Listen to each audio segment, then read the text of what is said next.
welcome to Dyslexia 101, a webinar by the University of Florida Literacy Institute. My name is Holly Lane, and I'm the director of UFLY. And my co-presenter today is Sunshine Moss. Hi, Sunshine. Hi.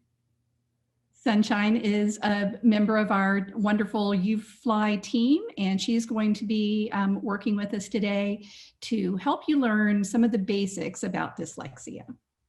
So let's go ahead and get started. If you're not familiar with UFLY, just a little bit about us. We are the University of Florida Literacy Institute, and we think of ourselves as focused on reader development and teacher development. So where those two things overlap is where UFLY resides. We think of that being our main focus. So we help kids and we help teachers help kids. And a lot of our work revolves around helping kids with dyslexia. And so we're really excited to get to share some of what we've learned with you all. So if you are on social media, liking to post about what you're doing and learning from these webinars, we encourage you to use the hashtag UFLY to let us know what you're doing. So we get to see it as well that way. So let's go ahead and get started with our focus on dyslexia. So just to get us started, I want you to think for a minute, what's the first thing that comes to mind when you hear the word dyslexia?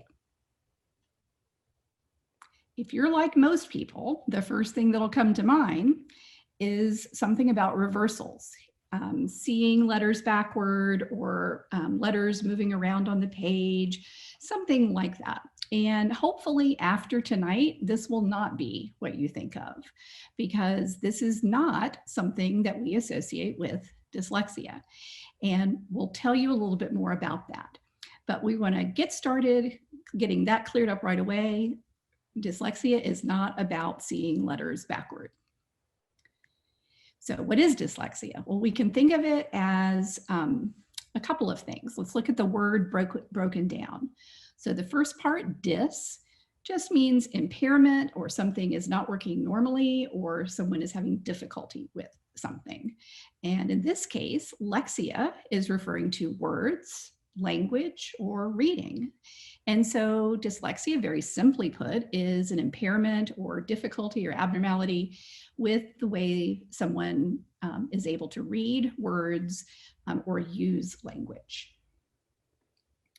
So if we look at the brain of someone who does not have dyslexia, a typically developing reader, we can see certain areas of the brain are activated. So the inferior frontal gyrus, that's also known as Broca's area.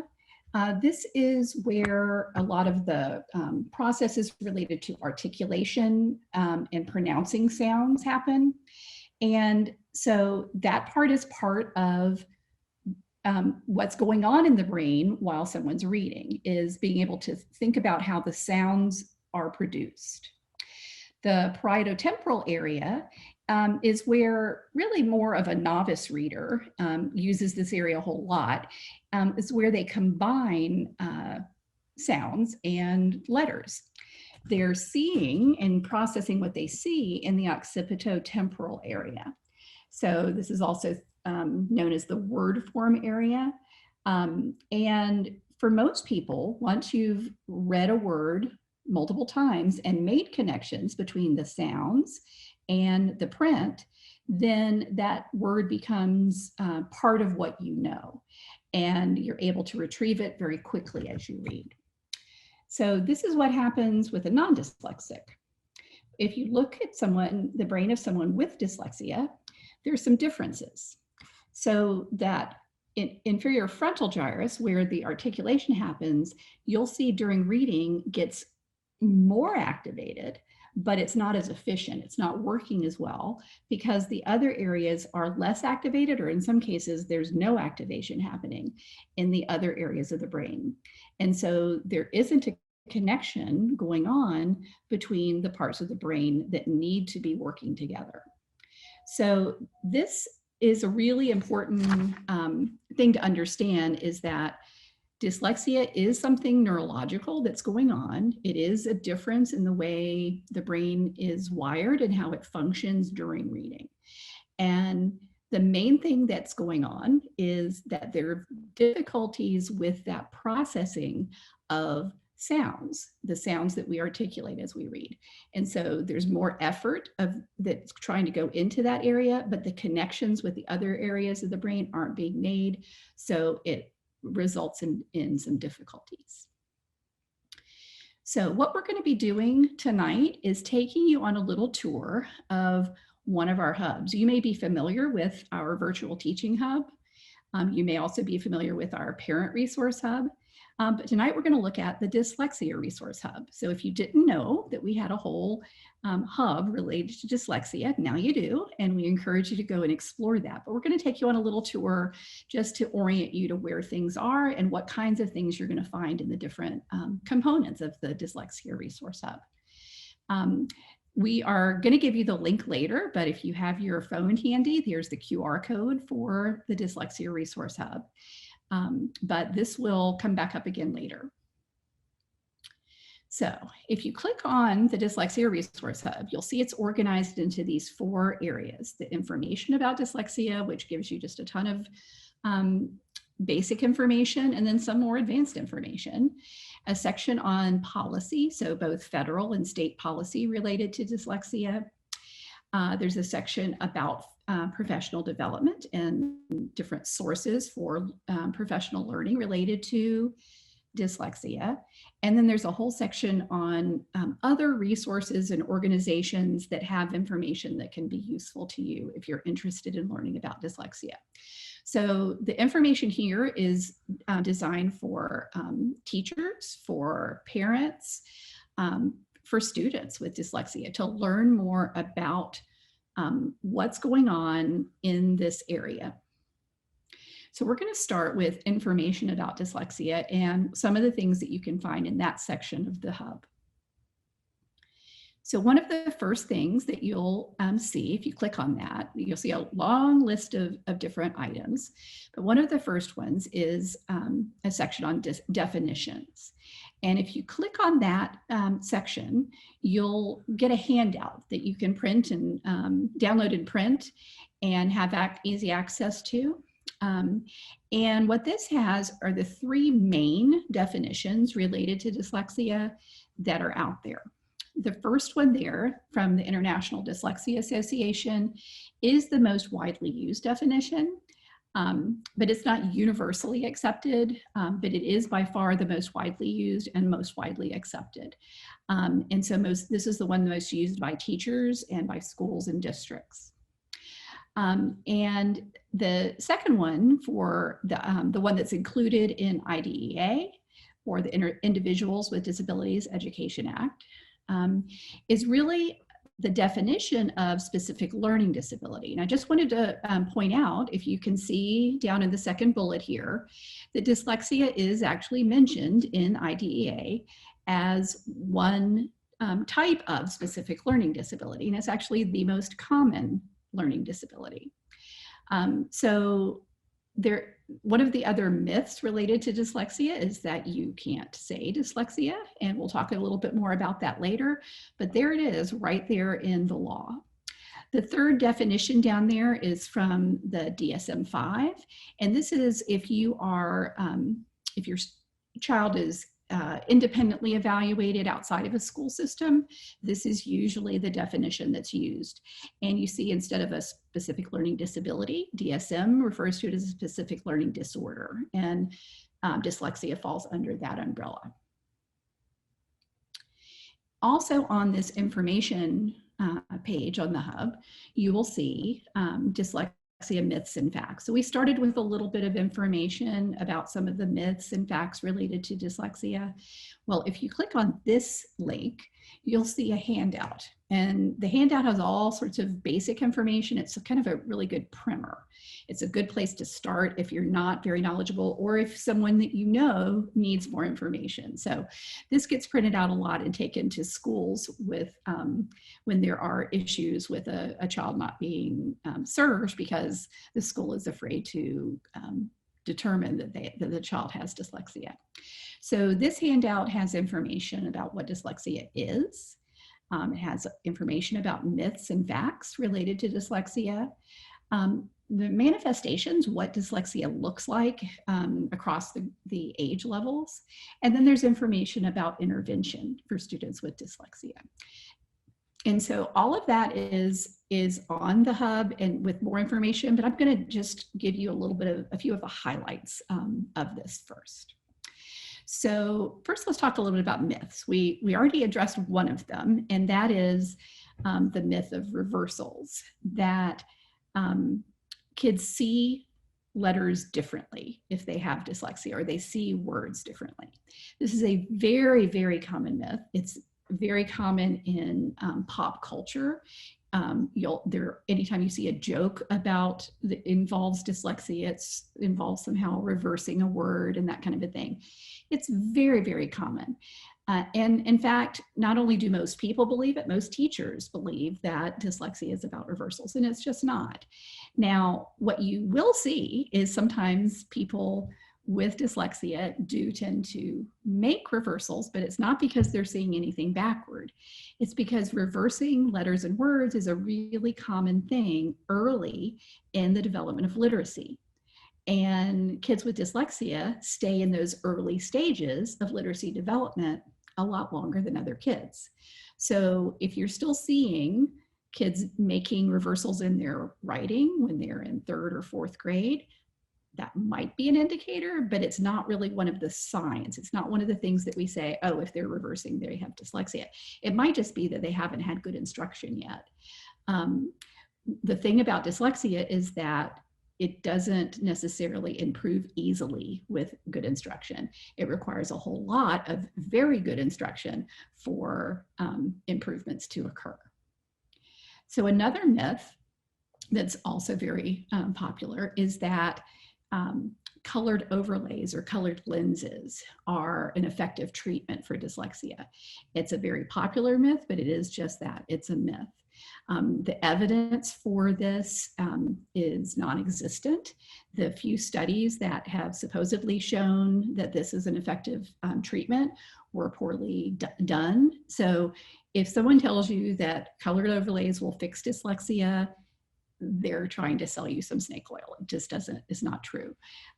Now, lots of people find that having less contrast and not having black print on a white background is easier on their eyes. But because dyslexia is not a problem with vision, it is not going to make a difference in terms of, it's not something that's going to be different for people with dyslexia. Everybody might benefit. It just is something that could be easier on your eyes. So when I'm saying that the dyslexia is not a visual problem, the thing that's really important to understand is the other piece of it. Remember when I was talking about the brain, we talked about that connection between sounds and letters. And the main part of that process that's really critical is the phonological aspect of it. So that is the capacity to process the sounds in language and connect those sounds with letters. So when we think about what is a hallmark of dyslexia, what is a sign of dyslexia, the most important sign to look for are kids who have really significant difficulties processing sounds. And we'll talk a little bit more about that in a moment. So another myth is that that boys have dyslexia a lot more often than girls. And that's also just not true. Now, boys do get identified more often than girls, but the actual incidence is about the same. And so one of the things that tells us is that we are probably missing more girls with dyslexia in terms of providing effective intervention. So we need to be really careful that we don't that we don't buy into that particular myth, because it is a myth. Dyslexia actually occurs in boys and girls at approximately the same rate. So a little bit about manifestations of dyslexia and what it looks like over time. So if you think about this as a child growing, from kindergarten through high school, at different points, you'll see different kinds of problems, but the problems that kids experience early on often persist all the way through school. So one of the first things that you will see even before kids start reading is they may have difficulty blending and segmenting the sounds of language, so spoken language. And this is something that you can notice if you're doing instruction in phonological awareness. You'll see that these are the kids who can't take a word, cat, and tell you what the sounds are. K, at. Or if you say, tell me what word these sounds make. They can't tell you that makes sun. So if you see those kinds of things going on with a young child, it doesn't mean that they definitely have dyslexia, but it means you ought to be paying really close attention, because they might. And it also means that you want to start intervention with phonological awareness to help address those problems. If they respond really quickly to that intervention, it might just mean that they had never had much experience playing with sounds that way, and they just needed that experience. But if they don't respond, especially over time, then that is a really strong sign that they may have dyslexia. So as they then move into reading, decoding becomes a particular struggle. Decoding is the part of reading that most depends on your capacity to process the sounds of language. And so you have to process those sounds and be able to manipulate those sounds and to connect those sounds with print.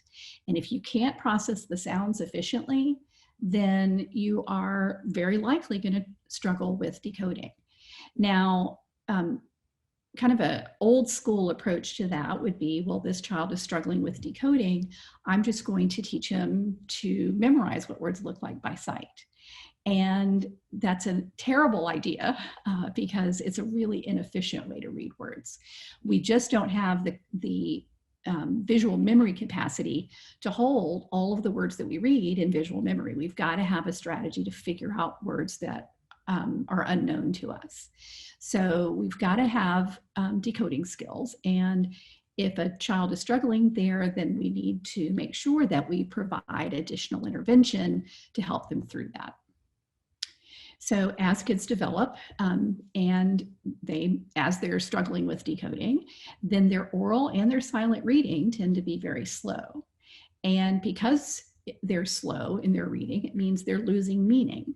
It's really hard to hold together what a connected text means if you're not able to read quickly. If you're really focused laboriously on figuring out individual words, you're probably not going to understand what the text means.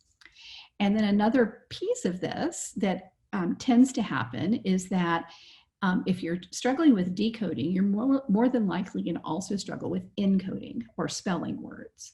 And as a result, that also means that you're probably going to struggle with writing in general.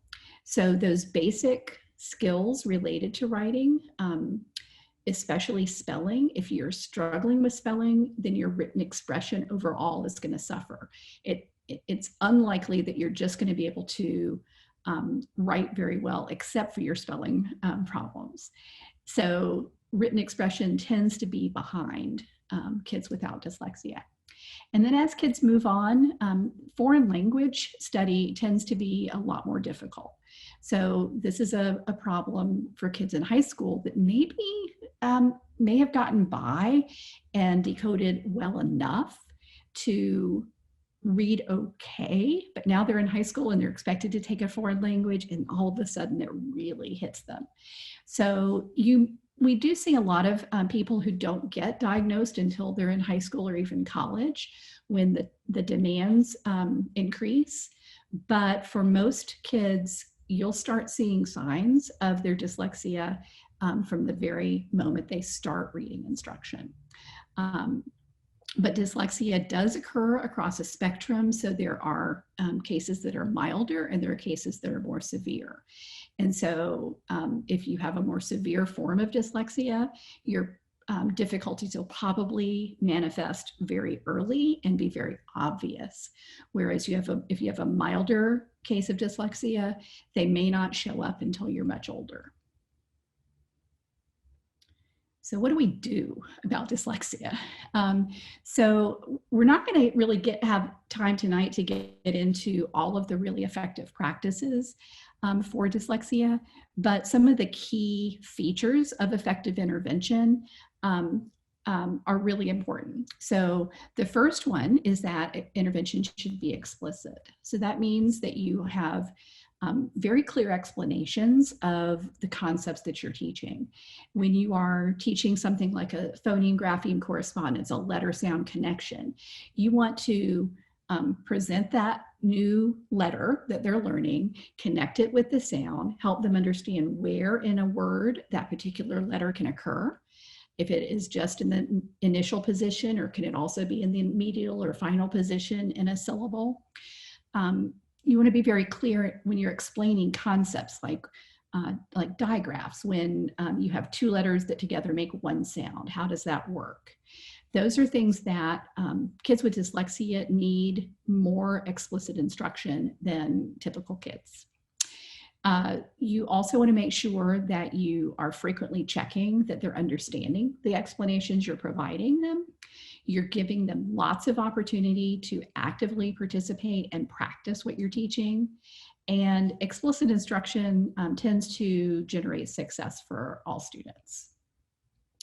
The other thing we want to make sure instruction is systematic. That means it's going to be logically sequenced. So the main thing about systematic instruction is that new knowledge is always building on prior knowledge, that when you're teaching something new, you are sure that the student has the prerequisite skills in order to succeed with that new knowledge, and that it's proceeding in manageable steps. So that means you're not jumping over skills. You're practicing them enough to make them solid before you move on to the next one. These are all features of systematic instruction. The third feature that's really important is that intervention should be intensive. And how intensive also is linked to how severe the dyslexia is.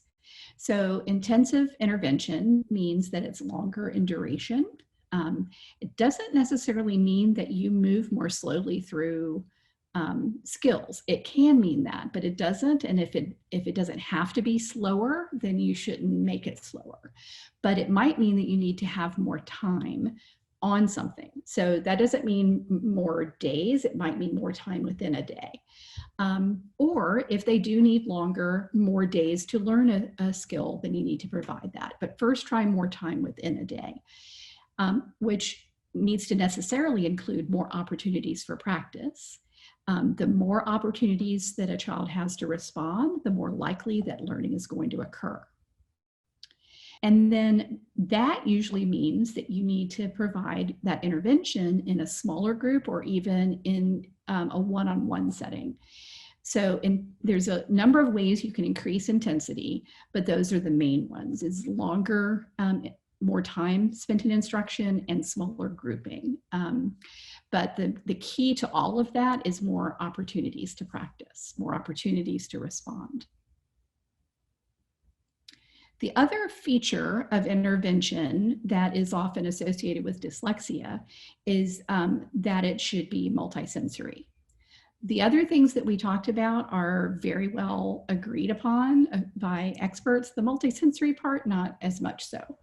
A lot of people are adamant that dyslexia requires multisensory intervention, but a lot of people say the evidence is just not there.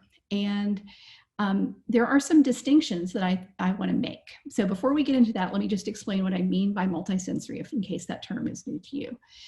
So you see here, the different images represent different modalities, right? So visual, auditory, tactile, and kinesthetic. So those are the terms that are usually associated with multisensory, that it is visual, auditory, tactile, and kinesthetic.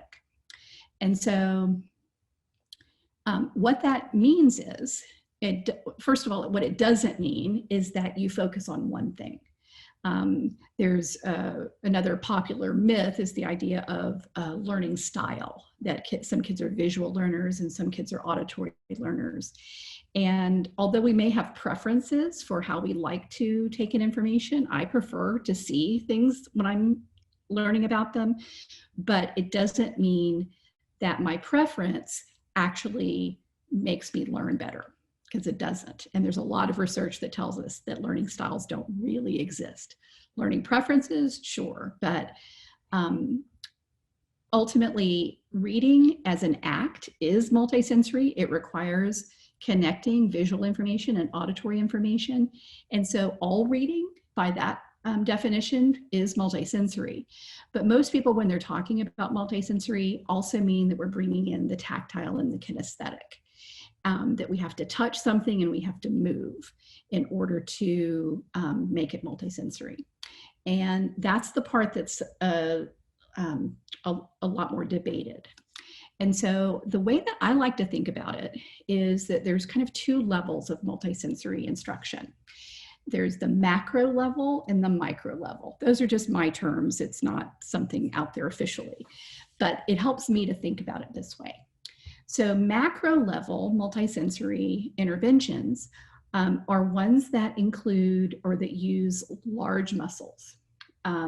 So things like using your hands and your arms, or clapping and pounding or tapping out things, okay? That might be drawing in the sand to draw a letter. It might be writing in the air. Those are all what I call macro level multisensory intervention techniques. And those are the techniques that actually don't have research to support them. There are lots of interventions that use those techniques that are effective. And so by extension, we assume those techniques are effective. But really, there hasn't been research that tells us that doing something like drawing in the sand or writing in the air or clapping or tapping words is what's effective. The interventions that use those methods that are effective are all also explicit, systematic, and intensive. Those are things that we know are effective for reading interventions. The multisensory part, not so much. So we need to be really careful about claiming that it has to be multisensory. However, there is another aspect of it. If we look at the micro side, the micro level, again, this is just the way that I think about it, but it really helps me. The micro level multisensory interventions, these are the ones that are using the small muscles within your vocal tract. So that means you're attending to what's happening with your tongue, with your lips, with your vocal folds, what's going on in your vocal tract as you are saying sounds. Because the phoneme is a critical part of phonological processing. The capacity to attend to and manipulate individual sounds is what we call phonemic awareness. And so linguists, a lot of linguists, not all linguists, but a lot of linguists consider a phoneme not just to be the sound. That's what most teachers think about a phoneme is. It's the smallest sound unit of language. But a lot of linguists think of a phoneme as both the sound and the production of the sound. So it's not just the result, the t or the p. It's also what you did when you made that sound. So it's both the process and the product. And so getting kids to attend to what we call articulatory gestures, or what's going on in your vocal tract when you are producing a sound, actually has been shown to help kids learn to read better. So micro level multisensory interventions can be really helpful. And we don't know that they're essential for all kids with dyslexia, but we do know that they have made a difference for kids with and without dyslexia who are struggling with that phonological processing part of reading. So just as a distinction, multisensory, if we're talking about that micro level, the articulatory gestures, does have research support behind it. The larger muscle movements, not as much. Okay, so I just wanted to leave you with that distinction on multisensory. So back to the information page, in addition to the definitions and the myths and facts documents that I shared with you, there's a lot more on this page. You can scroll down and see we have things about different ways of screening for dyslexia, videos that you can watch with different experts telling you about dyslexia.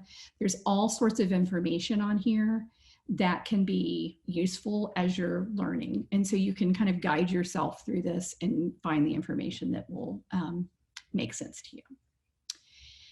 So in addition to our information about dyslexia, we have our dyslexia policy. And for this section, I'm going to turn it over to Sunshine to tell you about dyslexia policy. Hi, thank you, Dr. Lane. So dyslexia policy is another area that there are many misconceptions among educators.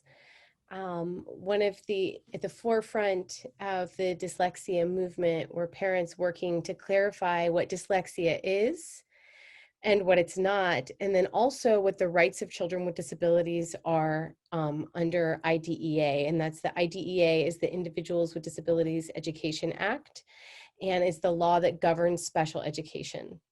So if you click on the dyslexia policy link, you'll see 5 common misconceptions about dyslexia policy. As Dr. Lane mentioned earlier, dyslexia is a type of specific learning disability that's included in the special ed law. And one of the misconceptions that people often have is that it's not included in the law, and that it can't be the reason for identifying a child as a child with a disability and giving them special education services.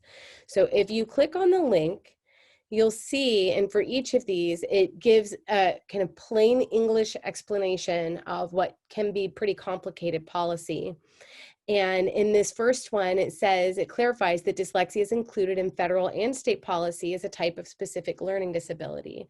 Now, at the University of Florida, when we mention state policy, most often we're referring to the state of Florida. But it is included in federal policy, and there was a policy clarification that came out a few years ago. And if you click on, you can see where some of these are blue. And if you click on federal, dyslexia is included in federal policy. It pulls up a letter from Assistant Secretary Uden that clarifies the inclusion of dyslexia in special ed policy. And this last sentence on the first paragraph is the most important. I mean, there's a lot of excellent information in there, but that one clarifies that the purpose of the letter is to clarify that there's nothing in IDEA that would prohibit the use of the term dyslexia, dyscalculia, or dysgraphia in an IDEA evaluation or eligibility determinations or IEP documents.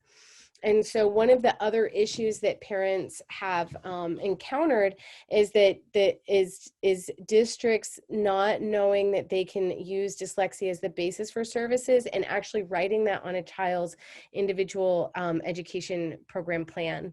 There was a conversation in one of my groups today about a mother encountering that exact difficulty. And oftentimes, unfortunately, parents will be in a role of needing to explain and to teach the educators that they're working with, because we all, want to do the best that we can for children, and we have the information that we have. And the myth has been persistent for so long that many educators don't know that it's included. And so this letter is a resource that you can use, and you can take it into a meeting with you to say that it is something that the school can identify, and it also can be used in an evaluation.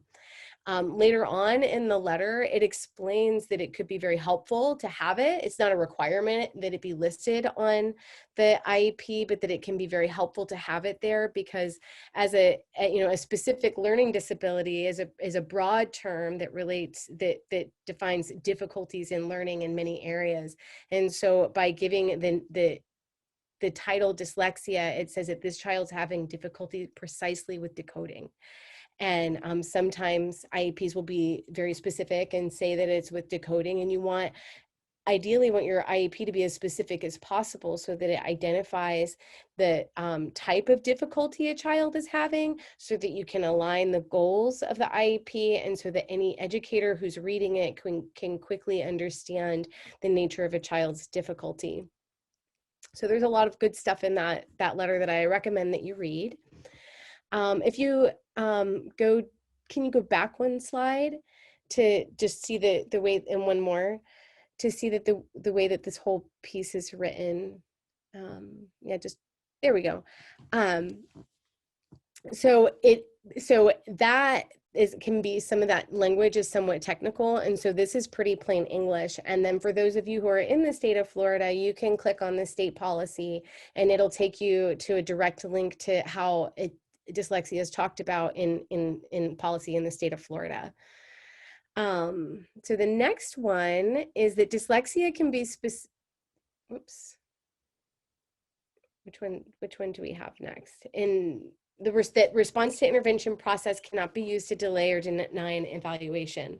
So response to intervention is a process of identifying a child as having a difficulty that in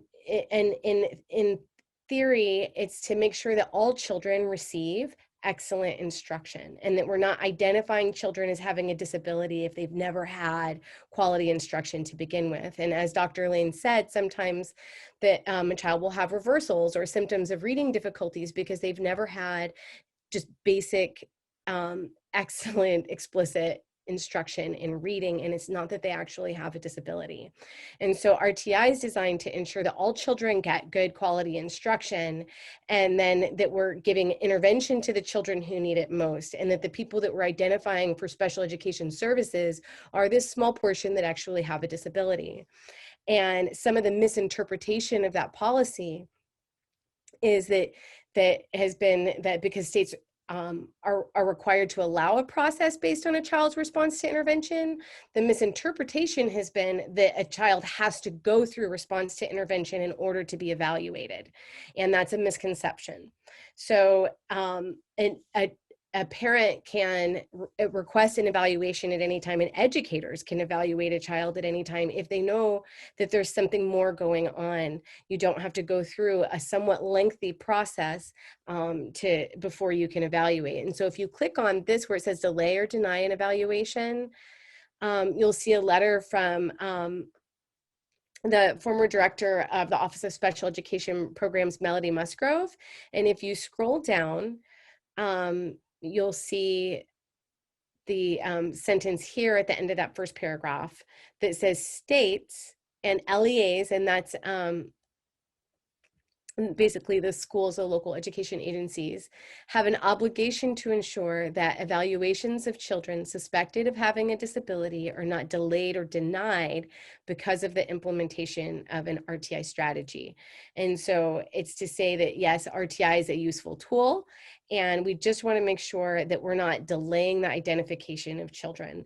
And what parents have experienced has sometimes been that they'll go through months of RTI and documentation of a child's difficulty, and then have to go through a process of evaluation, and then sometimes the whole school year is over, and then they'll have to start over the same thing next year. And sometimes what's been happening has been years for children before they ever get evaluated. And so this makes it clear that while you can use that framework, you want to make sure that it's not that cannot be the purpose for delaying or denying an evaluation. So in here, you'll see a couple more, and I don't think that we're going to open any more of these, but there's one at the bottom that a parent can request an evaluation at any time.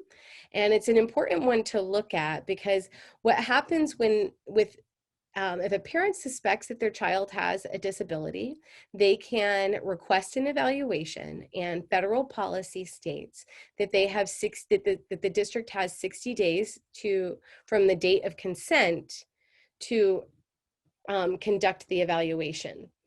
And it doesn't state whether those are calendar days or school days, but the district has 60 days to conduct the evaluation unless the state has a different policy in place.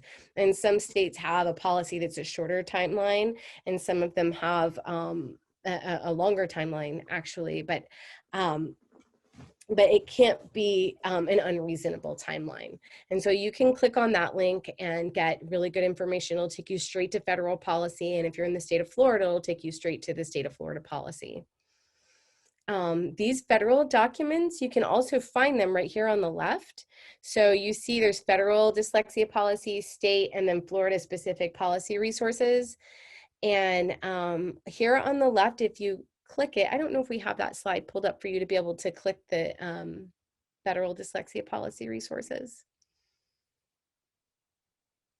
Is that what's next?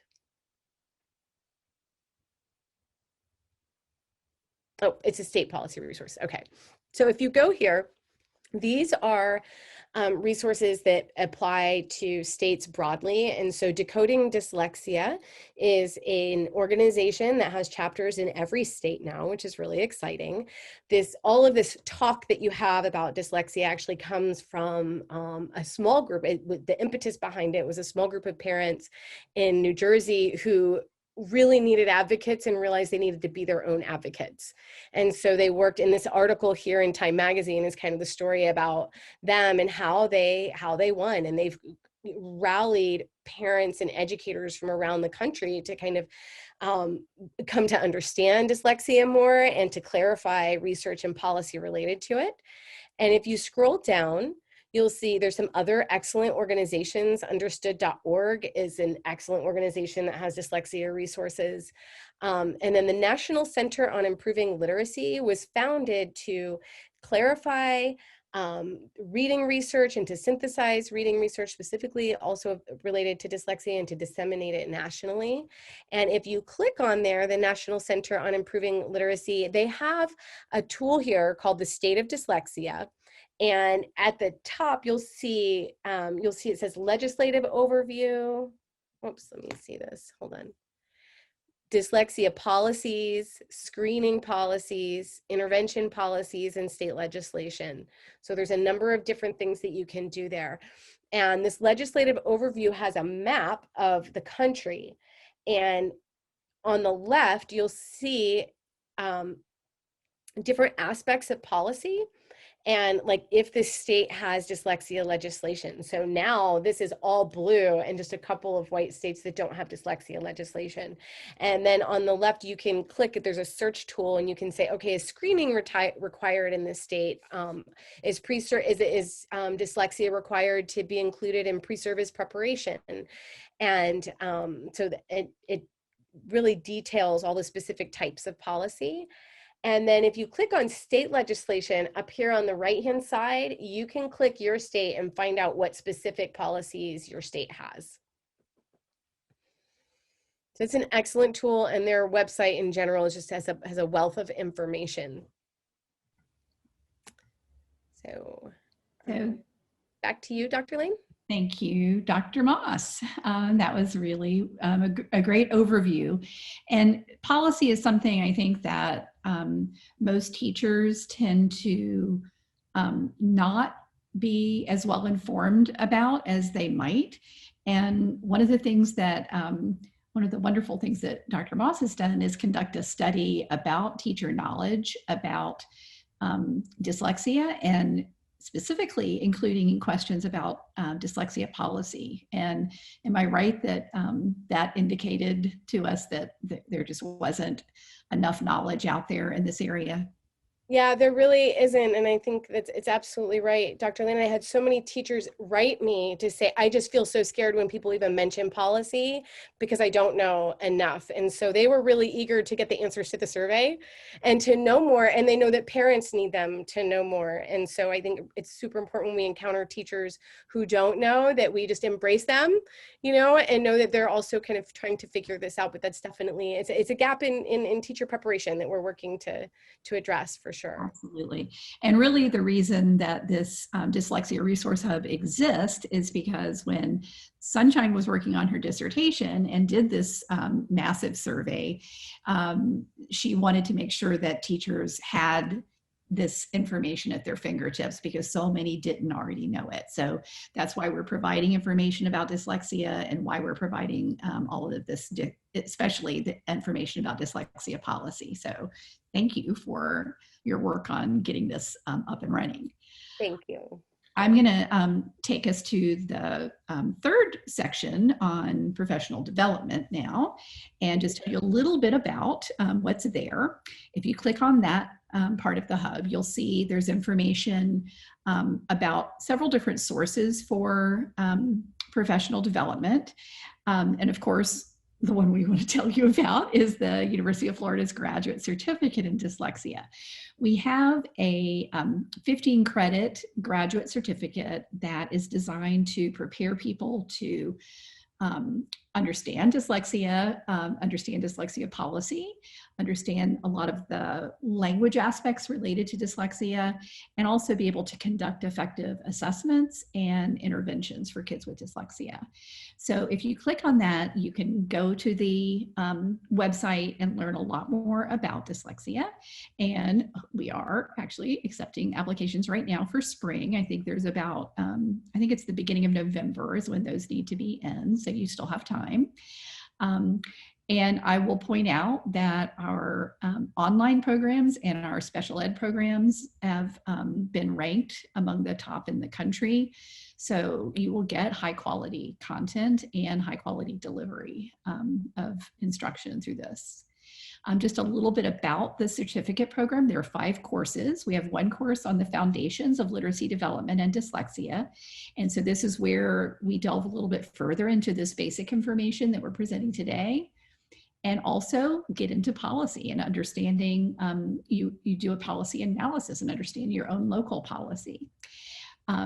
We also have a course about language in the brain, a course about assessment, a course about intervention, and then a practicum. And the practicum is where you implement the assessment and intervention practices that you've learned about, and you demonstrate that you have competence in these areas. So this whole certificate was built on the International Dyslexia Association's knowledge and practice standards. And so in completing this certificate with us, you are then qualified to sit for the exam that they have to demonstrate that you are skilled in that area. So in addition to the UF graduate certificate, there's information on how to access the Florida online course that is now an expectation of teachers seeking recertification. There is information about the Center for Effective Reading Instruction. That's the entity that actually IDA works with to assess people who are interested in having a credential that's endorsed by IDA. IDA itself, that's, if you click on there, you can find the knowledge and practice standards and see exactly what is expected of teachers to be able to serve the needs of kids with dyslexia effectively. And then the National Center on Improving Literacy is a really good source for kind of a self-guided professional development. They have several toolkits that are designed specifically to help educators learn more about dyslexia. So the last section that we have are some resources and organizations related to dyslexia that will take you out of our resources into other sources, and I'll ask Dr. Moss to share some of those. Thank you. Thank you. So you'll see here a number of resources related to dyslexia. One of the things that parents frequently share, and teachers, is that there's so much information out there and it's hard to know what are reliable sources of information and where to go. And so this section of the hub is to connect you with those just fantastic organizations that are putting out evidence-based information and current research. So you have, of course, the UF Literacy Institute, and we have a virtual teaching resource hub. If you're not familiar with it, I strongly encourage you to check it out. There is an enormous amount of information and activities, pre-made activities and resources for teaching children virtually. That was developed in this COVID era as a need that many teachers and families have. So then there's the IDA, the International Dyslexia Association, which has been mentioned, and the National Center on Improving Literacy. And if you keep going down, we have a few more. So there's the Florida Center for Reading Research, and there you will find a number of just excellent hands-on activities for children that are pre-made, and there's also research. They're working on some pretty innovative stuff with screening, and so they have an incredible amount of information there. There's the main Decoding Dyslexia site, and that has information on how to advocate, and and you can, I think, find the Decoding Dyslexia in other areas. And they even have a really great article in there on developing a grassroots parent movement. So if you are an educator or a parent who's working in a district that needs to help the district better understand dyslexia and the policy related to dyslexia and good intervention, then that's a great tool to use. Understood.org is an excellent source of information. There were 15 nonprofit organizations that came together to develop this hub. And so it has it's like a portal of the best of what we know in many aspects of disabilities and attention issues, put in very straightforward information. And there's links to policy, and there's all sorts of wonderful links there. And I don't know if we go down a little bit more. Yeah. All right. So Learning Ally, if you're not familiar with it, is a wonderful source for audiobooks, which are very helpful for children who have reading difficulties. And so it's free, and there are 80,000 human-read audiobooks, so they're not read by computers. And then Reading Rockets has excellent, straightforward information for parents and for teachers. There's a section in there that has kind of webinars on reading intervention to help you understand more about that. There's videos. It's fantastic. And then there's the National Center for Learning Disabilities, which is a national policy and advocacy center. They have some excellent policy resources there. And so does the Learning Disabilities Association of America. They have some white papers and policy statements that clarify key policies. And I have to give them a special thank you because they helped to fund my dissertation research. So they also do work to fund research and the implementation of programs nationally related to dyslexia and reading disabilities and learning disabilities in general. So I hope that you'll check some of them out.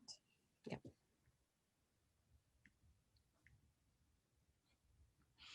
All right. Sorry about that, went the wrong way. And lots more. So these organizations down at the bottom are a lot of advocacy organizations. The Florida Diagnostic and Learning Resource system, they provide like diagnostic information, instructional and technology support. So not just advocacy, but support for districts and exceptional education programs. And so they're part of the Child Find, and Child Find is in our federal policy that says that we're responsible for identifying all children with disabilities. And so they have 6 multidisciplinary centers that provide in-depth support for educators, including training. And then the RTI Action Network has a support for districts, educators, and families related to the scaling of response to intervention. And we mentioned that before when we were talking about policy, about the importance of response to intervention. And this is an excellent resource for doing RTI effectively. And so I always say I don't want to throw the baby out with the bathwater with RTI because it's such an incredible model, and this is great resources for people to use to implement it effectively. And then the Family Network on Disabilities, that's a Florida component of the parent training centers that are part of a federal grant. And we have, I think it's not on this slide, but you can go to the main parent center website. We also have that one up now, so you can check that out. But the parent centers are funded through the federal government to support families of children with disabilities. And they provide incredible resources. I've had people come out and speak to my interns. They've come and done trainings for our district personnel. They'll provide trainings for parents on, on supporting your child through the IEP process. So they are a really wonderful source of information, both in person and on the web. So. Thank you, Sunshine. That was terrific. We are out of time, but we did have one question that our team that's manning the Facebook comments asked. I'm going to throw that question to you while I scroll through some of the last slides that show where you can follow us on Facebook and Twitter and so forth. And that question is about diagnosis of dyslexia. And how does it get diagnosed, and who's qualified to make that? So if you can give us your 90-second version of that while I'm scrolling through these last slides, I'm sure. Okay. So diagnosis of dyslexia. So for diagnosis of dyslexia, you need somebody who's qualified to administer a wide range of assessments related to cognition and different aspects of literacy, including phonological awareness, decoding, comprehension, vocabulary, and a number of different aspects, and to read and synthesize that information. It's typically diagnosed by a clinical psychologist or a speech language pathologist. Some states have specific requirements governing who can diagnose dyslexia. A reading interventionist who can have all of the qualifications to read and understand and provide information related to reading, about a child with dyslexia as well. And so it really depends on what state you're in. There's laws governing it. But the important thing to know with diagnosis is that you want to look at as many aspects of reading as possible, and you want to get a good global picture of a child's learning profile, and then to know that that's not often enough to begin intervention, and there'll usually be a number of classroom-based measures that your interventionist will need to guide instruction. And so diagnosis can be super important and helpful for understanding a child with dyslexia. And also there's a link there between diagnosis and intervention that needs to be made and isn't a guarantee just because you have a diagnosis. Actually, a great thing for another webinar, Holly. Maybe we'll have to follow up. But in the meantime, we just want to thank you very much for joining us tonight. And thank you, Sunshine, for joining me and helping me share this information about dyslexia. We hope you all enjoyed it, and we'll look forward to seeing you next time.